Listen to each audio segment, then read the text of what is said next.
नमस्कार साथियों, आप सभी का रवि सर ग्लोबल स्टडीज में हार्दिक स्वागत है।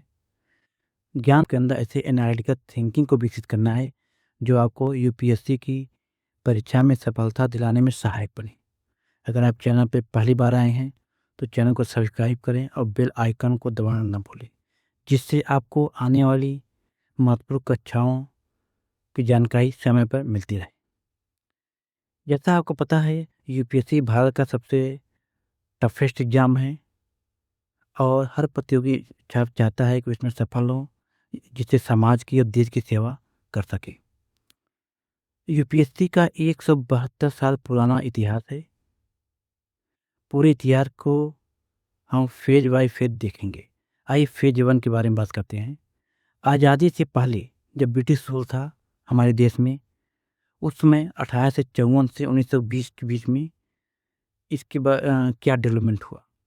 उस समय सिलेक्शन प्रोसेस कोई कंपटीशन नहीं होता था और नॉमिनेशन के बेस पे अपॉइंटमेंट मिल जाती थी। ट्रेनिंग इंग्लैंड में होता था, हेलेनबरी कॉलेज में। इस पूरे प्रोसेस में समस्याएं क्या आई? नेपोटिज्म बढ़ा, करप्शन बढ़ा, नो इक्वल अपॉर्चुनिटी और इंडियन इसमें कम्प्लीटली एक्सक्लूडेड थे। तो फाइनल रिजल्ट क्या हुआ इसका? इसमें ब्रिटिश कैंडिडेट ही सेलेक्ट होते थे जिनकी एज लिमिट थी 18 से 23 साल। अगला फेज आता है फेज 2, जो entry of Indian into civil services 1863 से 1922। इस समय के दौरान भारतीयों को भी इसमें अनुमति मिलने लगी एग्जाम में बैठ के और परीक्षा पास करने की। तो पहले जो भारतीय थे वो सत्येंद्र नाथ टैगोर थे, जिन्होंने 1863 में परीक्षा को क्लियर किया और 1864 में उनको ज्वाइनिंग मिली। यह रविन्द्रनाथ टैगोर के बड़े भाई थे। इनकी सिलेक्शन के बाद भारतीयों के अंदर एक भावना जगी, क्यों ना हम एक परीक्षा में बैठे और इसमें हम उत्तीर्ण होकर भारत की सेवा करें। तो इसके अंदर जो भारतीय लीडर थे उस समय, उन्होंने 4 बिंदु फोकस किया कि यह भारत में परीक्षा हो, सबको बराबर अवसर मिले और भारतीयों की ज़्यादा से ज़्यादा इसमें भागीदारी हो और एक इंडिपेंडेंट रिक्रूटमेंट एजेंसी हो। इसके लिए 3 संगठन सामने आए: Indian national Congress, moderate leaders, nationalist. Phase 3 आता है ली कमीशन 1923 से 1924 के बीच में। ये ली कमीशन के पहले चेयरमैन थे लॉर्ड ली। इन्होंने आज के सिविल सर्विसेज का जो कमीशन है उसके एक तरह से फाउंडर आप बोल सकते हैं। इन्होंने 4 रिकमेंडेशन दिया: create an independent public service commission, increase Indian participation, protect recruitment from political interference, ensure merit based appointment. Phase 4 आता है फर्स्ट पब्लिक सर्विस कमीशन 1926। अब वो ऐतिहासिक दिन आता है 1 अक्टूबर 1926, जब first public service commission established हुआ, जिसके चेयरमैन सर राल्फ बार्कर थे। इसकी पावर बहुत लिमिटेड थी। सरकार को सलाह दिया गया कि रिक्रूटमेंट प्रमोट। बाद आता है phase 5 Government of India Act 1935। इसके अंदर मेजर रिफॉर्म के रिकमेंडेशन दिए गए: federal public service commission, provincial public service commission, joint public service commission. इन 3 चीज़ों को इसमें ऐड करने के लिए किया गया। यही फाउंडेशन बना यूनियन पब्लिक सर्विस कमीशन का, स्टेट पब्लिक सर्विस कमीशन, जो आज हम हर स्टेट में देखते हैं, सेंटर में यूपीएससी को देखते हैं। फेज 6 आता है इंडिपेंडेंट 1947। बॉडी बनी, उसके अंदर independent bureaucracy, merit based recruitment and political neutrality. Phase 6 आता है कॉन्स्टिट्यूशनल यूपीएससी 1950, जो 26 जनवरी 1950 को जब हमारा कॉन्स्टिट्यूशन लागू हो गया, तो उस समय इस the federal public service commission को चेंज करके यूनियन पब्लिक सर्विस कमीशन रख दिया गया। अब यूपीएससी एक कॉन्स्टिट्यूशनल बॉडी हो गई और इसके अंदर बहुत सारे प्रोविजंस ऐड किए गए आर्टिकल 315 से आर्टिकल 323 थे। आइए वन बाय वन आर्टिकल देखते हैं। ये प्रोविजंस क्या थे? 315 public service commission, 316 appointment and tenure, 317 removal of member, 318 condition of service, 319 restrictions after retirement, 320 functions of UPSC, 321 additional functions, 322 expenses charge on consolidated fund, 323 report to the president. ये सारे article के तहत इनको ये सब power मिला, इसलिए एक कॉन्स्टिट्यूशनल बॉडी बन पाई। इंडिपेंडेंस ऑफ यूपीएससी, अब एक यूपीएससी एक इंडिपेंडेंट कॉन्स्टिट्यूशनल बॉडी बन, expansion taking care by consolidated fund of India, और यह इंडिपेंडेंटली रिक्रूटमेंट और सर्विस सेक्टर में अपनी सलाह दे सकता है। और सिविल सर्विस एग्जामिनेशन का इवोल्यूशन कब कब क्या क्या हुआ, आइए वन बाय वन देखते हैं। 1947 से 1978 के बीच the examination emphasised essay writing, optional subject, personality assessment. इस समय के दौरान इन तीन के बेस पे सिलेक्शन दी जाती थी। फिर 1976 में एक कोठारी कमेटी बनी, उसने रिकमेंड किया introduce a preliminary examination, written main examination, station the personality test, broad in the syllabus. उन्होंने रिकमेंड किया कि मेन एग्जाम को तो रखा जाए, लेकिन एक प्री एग्जाम का कॉन्सेप्ट यहाँ पे इंट्रोड्यूस हुआ कि एक प्री एग्जाम हो, फिर सिलेबस को ब्रॉड किया जाए। आता है अब प्रीलिम्स का इंट्रोडक्शन, जो 1979 में आ गया। सिविल सर्विस एग्जामिनेशन में अब प्रिलिमिनरी एग्जामिनेशन आ गया। मेन पर्सनालिटी टेस्ट पहले भी था, इस बार भी। यही एक बेसिक फ्रेमवर्क जो बना 1989 में, वो आज तक चलता चला आ रहा है। फिर 1989 में बनता है सतीश चंद्रा कमेटी। इन्होंने ऑप्शनल सब्जेक्ट को चेंज करने का सुझाव दिया, इंटरव्यू प्रोसेस में सुधार क्या दिया, better evaluation method and revise syllabus.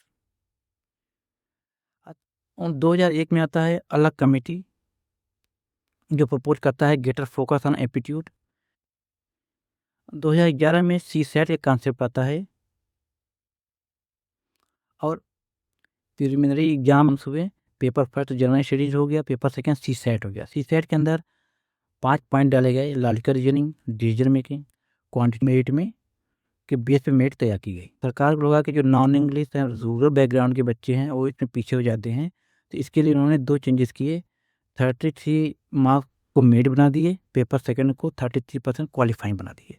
यह सी सेट में 2015 से चेंजेस आए। अब यूपीएससी 2.0 का रिफॉर्म का रिकमेंडेशन आ रहे हैं, बातें चल रही हैं, बहुत सारे सुझाव आ रहे हैं। तो सरकार इस यूपीएससी एग्जामिनेशन पैटर्न को पूरा रिफॉर्म करने जा रही है, पूरा मॉडर्नाइज करने जा रही है। अब नए जो रिक्रूटमेंट सिस्टम होगा, उसमें वो मोर मेरिट बेस्ड होगा, मोर स्पेशलाइज्ड होगा, टेक्नोलॉजी ड्रिवन होगा, फास्टर होगा, better align with the need of A digital economy. तो डिस्कशन जो हो रहे हैं, उसके पीछे रीजन क्या है कि जो 5 से 8 साल लग जाते हैं तैयारी में, वो कम हो। सरकार को और मॉडर्निटी चाहिए अपने गवर्नेंस में। वो इंक्लूड करना चाहती है एआई को, साइबर सिक्योरिटी को, क्लाइमेट पॉलिसी को, फाइनेंस को, पब्लिक हेल्थ को एंड डेटा साइंस को। तो जो मेजर रिफॉर्म हो रहे हैं, वो हो रहे हैं कि अभी जो सिस्टम है 30 साल हो जाएगा।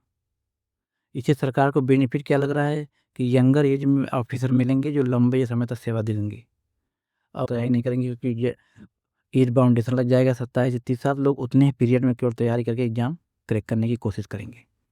अब इसमें लोगों की चिंता क्या है कि जो बहुत सारे लोग वर्किंग प्रोफेशनल या अपॉर्चुनिटी मिस कर सकते हैं। Rural and economically weaker candidate में हैव लेस प्रिपरेशन टाइम। दूसरा क्या सुझाव है, नंबर ऑफ अटेम्प्ट। अभी के सिस्टम में जनरल को 6 के हर किसी को। सरकार चाहती है कि यह बहुत गंभीर प्रिपरेशन वालों को इंकरेज करना चाहती है। सरकार का और भी सुझाव है, वो चाह रही है कि एक्सपर्टीज लोग civil infrastructure, economic, public finance में जो लोग आए और इसमें अपनी सेवा दे। तो 15 से 20 साल के लोगों को इसमें सेवा दी जाएगी। तो जो डॉक्टर्स हैं, इंजीनियर्स हैं, चार्टर्ड अकाउंटेंट्स हैं, साइंटिस्ट हैं, सॉफ्टवेयर आर्किटेक्ट हैं, साइबर सिक्योरिटी एक्सपर्ट्स हैं, इकोनॉमिस्ट हैं, इनको सेवा का मौका दिया जाए। तो मिड करियर, जैसा मैंने बताया कि मिड करियर एक्सपीरियंस वालों को इसमें लेटर एंट्री, आने वाले exam decision making, ethical reasoning, leadership, communication, problem solving, emotion,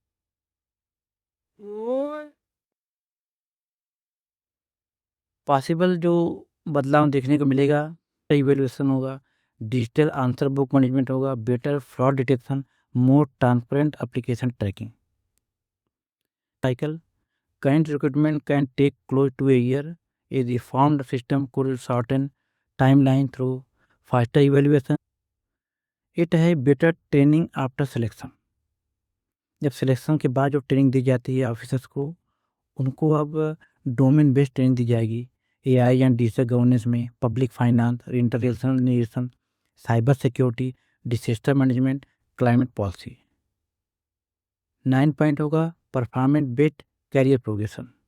Some experts suggest promotion should increasingly consider measurable performance, public service delivery, innovation, administrative effectiveness, leadership.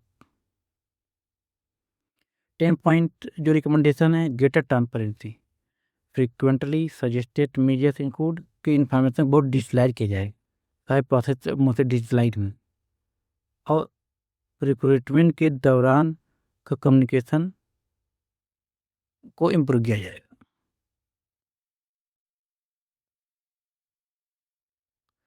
अब हम अगर comparison करें current UPSC pattern को propose UPSC pattern को, तो हम कुछ point में समझ सकते हैं। अभी के सिस्टम में क्या है, जनरल रिक्रूटमेंट है, नए सिस्टम में ग्रेटर स्पेशलाइजेशन होगा।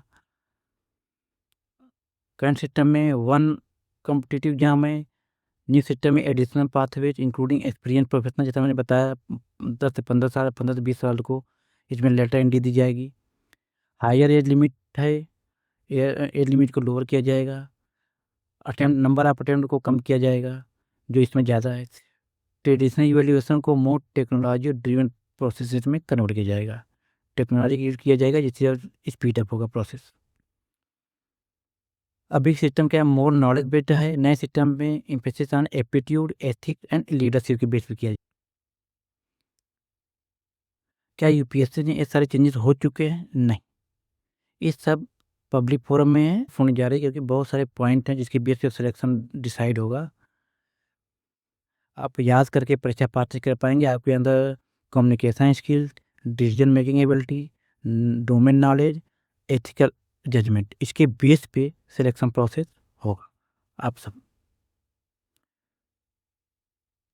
Has the government approved the changes? No, अभी सरकार ने चेंजेस इम्प्लीमेंट नहीं किए हैं। डिस्कशन,